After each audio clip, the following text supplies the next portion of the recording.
Le gouvernement togolais veut plus de sérénité dans la gestion de la chefferie traditionnelle. Le ministre Payadoa Boukwesi échange sur les mots qui minent ce milieu et la nécessité de préserver la cohésion au sein des différentes communautés.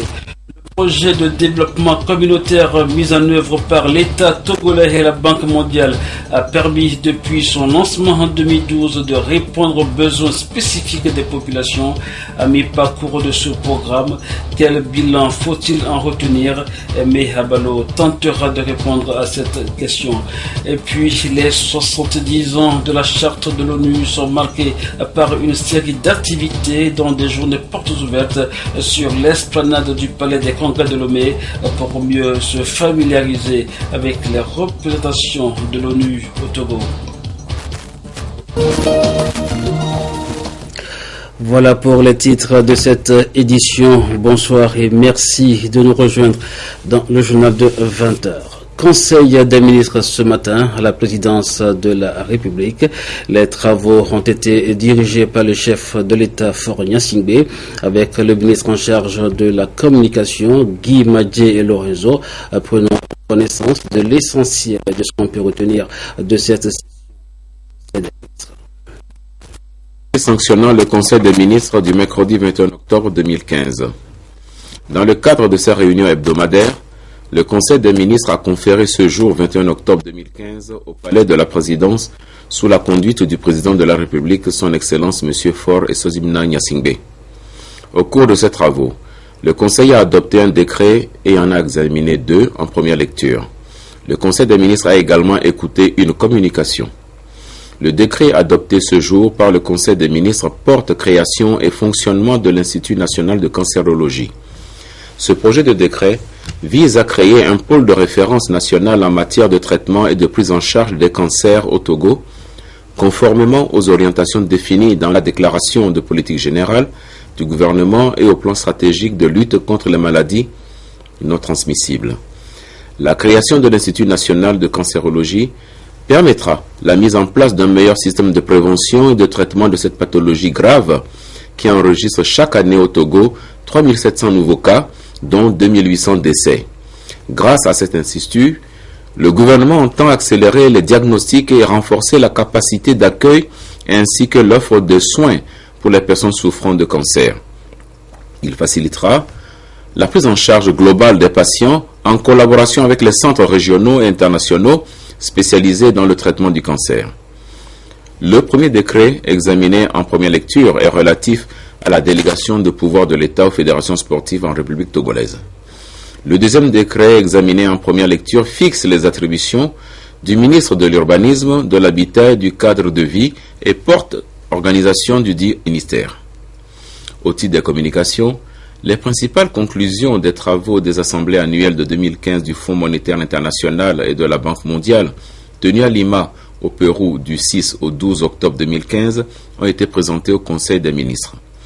Il ressort globalement de ces assises internationales que le FMI et la Banque mondiale sont satisfaits des progrès importants réalisés par le Togo en matière de gouvernance et de réformes économiques. Les 2 institutions de Bretton Woods ont marqué leur disponibilité à accompagner le Togo dans le cadre d'un nouveau programme économique et financier dont les conditionnalités feront l'objet de discussions lors de la prochaine mission du FMI au Togo. Il faut rappeler que les assemblées d'automne du FMI et de la Banque mondiale se sont tenues cette année dans un contexte international marqué par l'adoption d'un nouveau programme de développement post-2015 appelé Agenda 2030, le ralentissement de la croissance mondiale et l'augmentation des risques pour l'économie mondiale liés aux tensions géopolitiques et aux importants mouvements des populations qu'elles ont engendrés. Dans les divers, le Conseil des ministres a suivi le compte-rendu de la rentrée solennelle du barreau du Togo qui a coïncidé avec le 35e anniversaire de sa création. À cette occasion, le barreau a décerné une distinction honorifique au père de la nation, feu le président Gnassingbé Eyadema, pour avoir pris l'initiative de créer cette institution en octobre 1980. Le Conseil s'est fait également féliciter dans les divers de la formation organisée à l'intention des cadres du ministère de l'Action sociale, de la promotion de la femme et de l'alphabétisation, grâce au concours du Fonds des Nations Unies pour l'enfance UNICEF. Par ailleurs, le Conseil des ministres a été tenu informé de l'inauguration le vendredi 30 octobre 2015, du nouveau complexe technique et scientifique du lycée de Tokoin, fruit de la diplomatie agissante du président de la République et de la fructueuse coopération avec la République populaire de Chine. Enfin, au titre divers, le président de la République a instruit le Premier ministre de prendre un arrêté mettant en place un comité de pilotage ainsi que les différentes commissions devant prendre part aux préparatifs du sommet de l'Union africaine sur la sécurité maritime et le développement que notre pays accueillera l'an prochain. L'objectif de cette mesure est de continuer à mobiliser l'ensemble des forces vives de la nation et de garder notre élan initial pour garantir la pleine réussite de ce grand événement continental.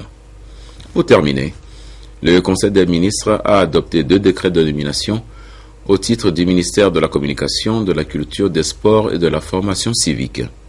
Fait à Lomé, le 21 octobre 2015, le Conseil des ministres.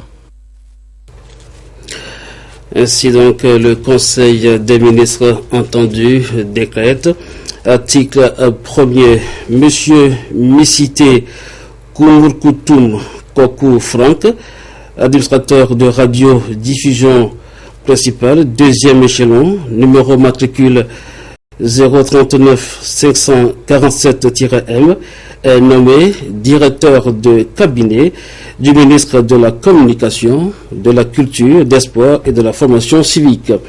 Article 2. Est abrogé le décret numéro 2014-051 PR du 26 février 2014 portant nomination. Article 3. Le ministre de la Communication, de la Culture, des Sports et de la Formation civique est chargé de l'exécution du présent décret qui sera publié au journal officiel de la République togolaise. C'est signé Fort et Sosmina Nyasingbe. Le Conseil des ministres entendu décrète, article 1er, Monsieur Kossi Wediabalo Tinaka, numéro matricule 040 373-X, administrateur civil principal, est nommé secrétaire général du ministère de la Communication, de la Culture, des Sports et de la Formation civique. Article 2. Le ministre de la Communication, de la Culture, des Sports et de la Formation civique est chargé de l'exécution du présent décret qui sera publié au journal officiel de la République togolaise. C'est signé Fort et Sosmina Nyasingbe, président de la République.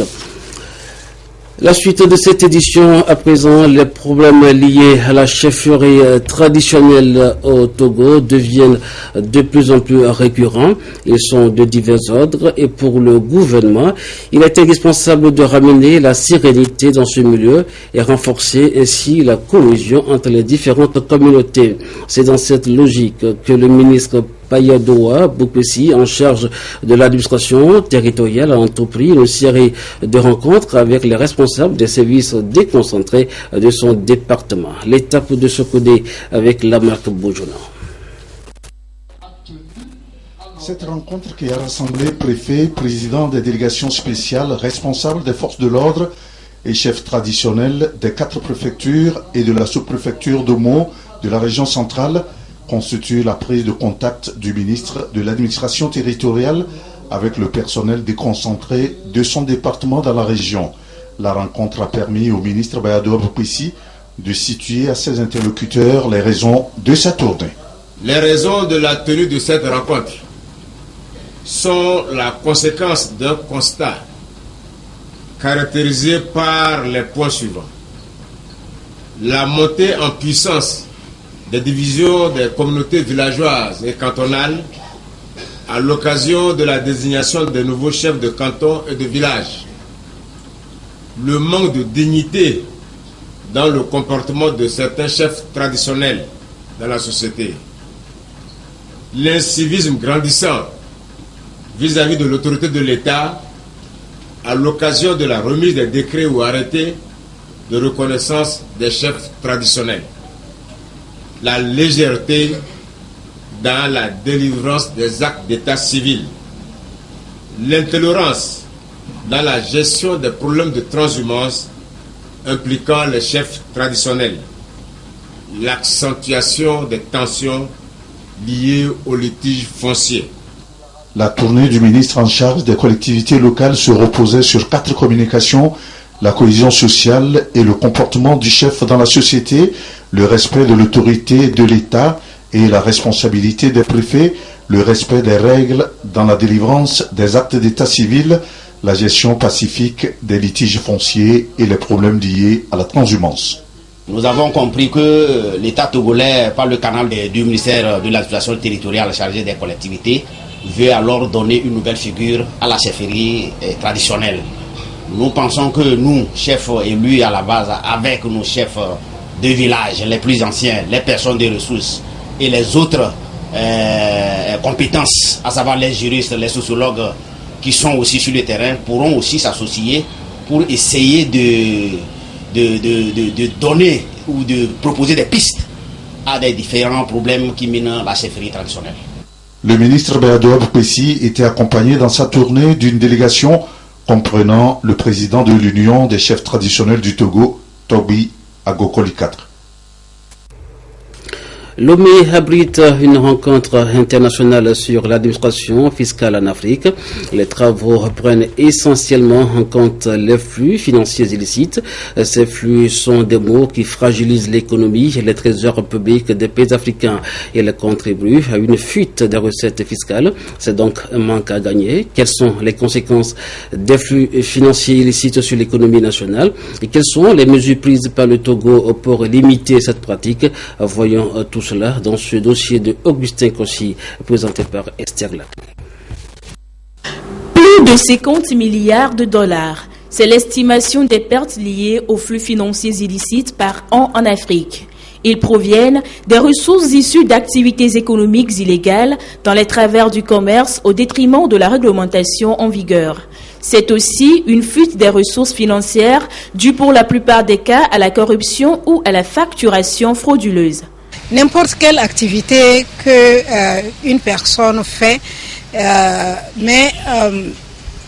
évite les circuits officiels, le circuit formel pour engranger des ressources à son profit, constitue une source de flux illicites. Je déclare des prix qui sont nettement inférieurs au prix auquel j'ai acheté.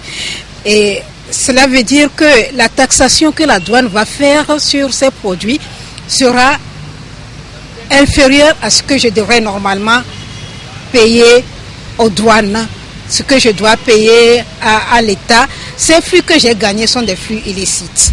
Les flux financiers illicites sont donc un manque à gagner pour les États.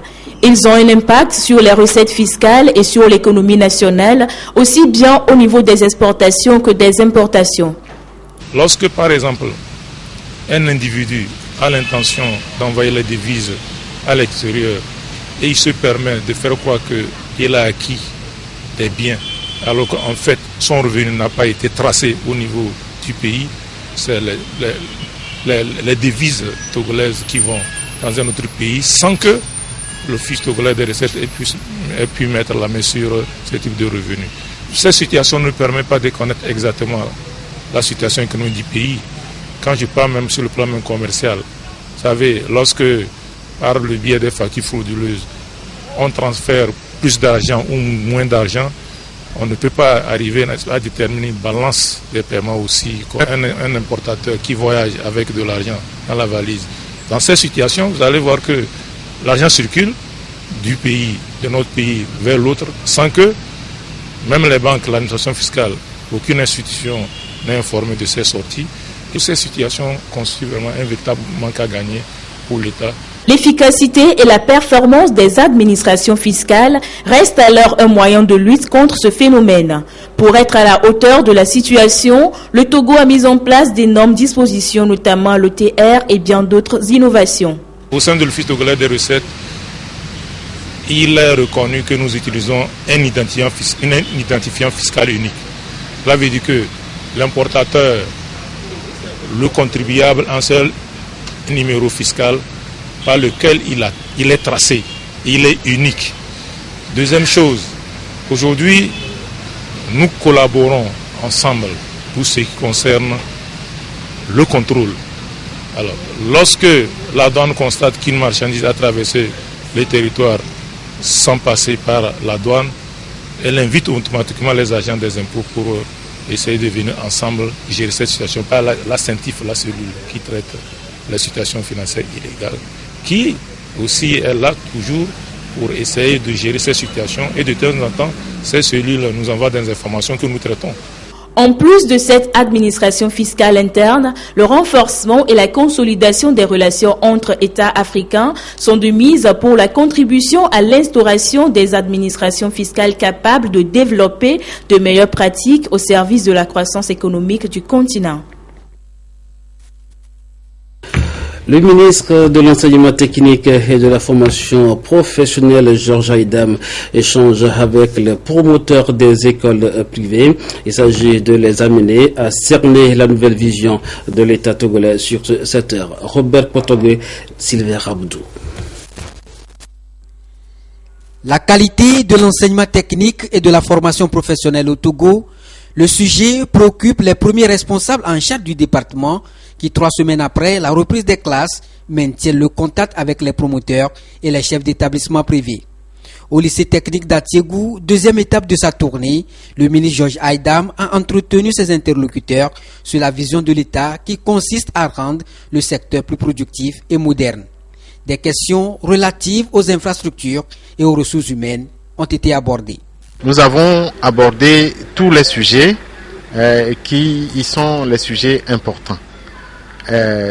Concernant les infrastructures, concernant les personnels enseignants, les programmes et surtout les matériels et un certain nombre de choses qui concourent à établir ou à les amener à obtenir de bons résultats et amener les enfants à la réussite.